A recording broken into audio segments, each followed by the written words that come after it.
How to turn on and off support request. नमस्कार दोस्तों, स्वागत है आप सभी का टेकराज यूट्यूब चैनल पर।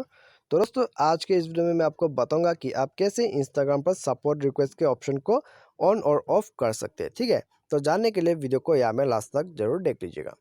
तो यहाँ में हम सबसे पहले इंस्टाग्राम को ओपन करते हैं और ओपन करने के बाद अभी आपको जाना होगा प्रोफाइल पर। ठीक है, तो प्रोफाइल पर क्लिक कीजिए और प्रोफाइल में क्लिक करने के बाद आपको एक मेनू बार का ऑप्शन मिल जाएगा ऊपर में। तो आपको सिंपली इसमें टैप कर देना है। तो प्रोफाइल यहाँ में ओपन हो जाने के बाद दोस्तों आपको जाना होगा सेटिंग्स पर।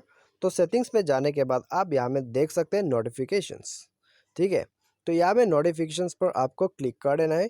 यहाँ में जाने के बाद अभी आपको जाना होगा फ्रॉम इंस्टाग्राम। तो आप यहाँ से सपोर्ट रिक्वेस्ट का जो ऑप्शन है उसको यहाँ में ऑन और ऑफ कर सकते हैं इसके नोटिफिकेशंस। ठीक है, तो आप फ्रॉम इंस्टाग्राम पर जाइए और यहाँ में आप देख सकते हैं दोस्तों सपोर्ट रिक्वेस्ट। ठीक है, तो यहाँ में आप सपोर्ट रिक्वेस्ट को ऑफ कर सकते हैं। तो यहाँ में सिंपली टैप कर दीजिएगा और टैप करने के बाद आपका यहाँ में सपोर्ट रिक्वेस्ट का जो नोटिफिकेशन है वो यहाँ में ऑफ हो जाएगा। ठीक है, तो और यदि आप फिर से ऑन करना चाहते हैं तो ऑन पे क्लिक कर दीजिएगा और ऑन हो जाएगा। ठीक है, तो दोस्तों इस तरह से जो है इंस्टाग्राम पर सपोर्ट रिक्वेस्ट के ऑप्शन को ऑन और ऑफ कर सकते हैं। उम्मीद करते हैं आपको वीडियो पसंद आया होगा। Thanks for watching.